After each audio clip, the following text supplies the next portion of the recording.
Nagpapatuloy mga boss ang drama dito para kay Jimmy Butler at dito nga sa koponan ng Miami Heat. Dahil itong Heat mga boss ay plano ngang isuspend etong si Jimmy Butler for 2 games. Ito nga mga boss ay matapos niyang hindi sumipot dito nga sa team flight ng Miami Heat. Papunta nga dito sa kanilang 2 road games, papunta nga dito sa Milwaukee at dito nga sa Brooklyn Nets. At hindi lang yan mga boss ang mas matindi dahil itong si Jimmy Butler ay mukhang meron na namang ipinapahiwatig sa mga fans sa kanya naging kulay ng buhok at sinuot na sapatos. Ano nga bang ibig sabihin yan mga boss? Tara't pag-usapan natin yan.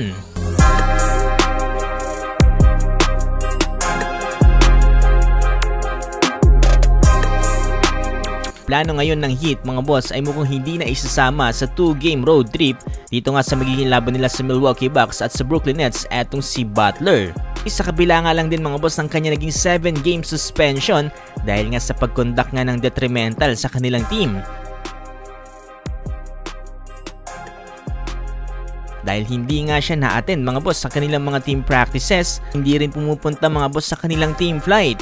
Ito nga sa naging laban nila kontra sa Portland Trail Blazers mga boss, etong si Jimmy Buckets ay makikita rin na hindi sumasama sa huddle mga boss during timeouts.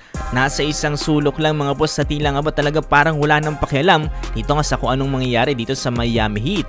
Simula na ng ganito si Jimmy Butler mga boss matapos nga niyang ilabas ang kanyang statement na hindi niya na nga daw gusto dito nga sa part ng Miami Heat. Hindi lang yan na mas matindi mga boss dahil dito sa naging laban ng Miami Heat kontra nga dito sa Portland Trail Blazers. Ito kasi si Jimmy Butler mga boss yung kulay mga boss ng kanyang buhok at sapatos ay tila nga ba nagre-representa mga boss sa kulay naman ng NBA team ng Phoenix Suns. Pero mukhang gumagawa na ng paraan ngayon mga boss ang Phoenix Suns dahil matapos nga nila makipag-trade dito nga sa 2031 first round pick dito sa Utah Jazz kapalit din ng 3 first round picks. Ibig sabihin lang niya mga boss mukhang mas magaling etong first round pick sa taong 2031 kumpara doon sa 3 first round pick na ipinalit dito ng Utah Jazz. Ayun dito kay Shams Charania mga boss etong trade na ginawa ng Suns ay mukhang isasama sa package para nga makuha etong si Jimmy Butler dito para sa Miami Heat. Kasi bukod dyan sa 3 first round picks na yan mga boss ay mukhang maisama rin dito sa Bradley Beal dito nga ng Phoenix Suns. Bukod kay Bradley Beal mga boss meron din posibilidad na baka daw si Jusuf Nurkic ang maisama dito ng Phoenix Suns. Depende yan sa pag-uusapan nila ng Miami Heat. Itong Heat mga boss ay talagang sobrang taas ng requirements para mapaalis lang etong si Jimmy Butler. Talagang sinasamantala nila dito mga boss yung pagkakataon.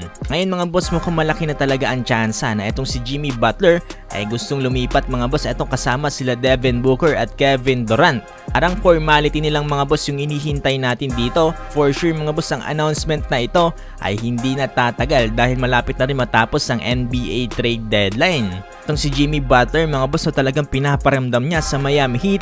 Talagang kailangan na nilang gumawa ng paraan kung hindi mga boss ay ganitong palagi ang kanyang gagawin at palagi ring suspension ang aabutin nito ni Jimmy Butler. Pero si Jimmy rin naman mga boss ang maapektuhan dahil kapag hindi naglalaro ang NBA player ay wala silang sahod mga boss. Pero yun mga boss, ano masasabi niyo patungkol dito?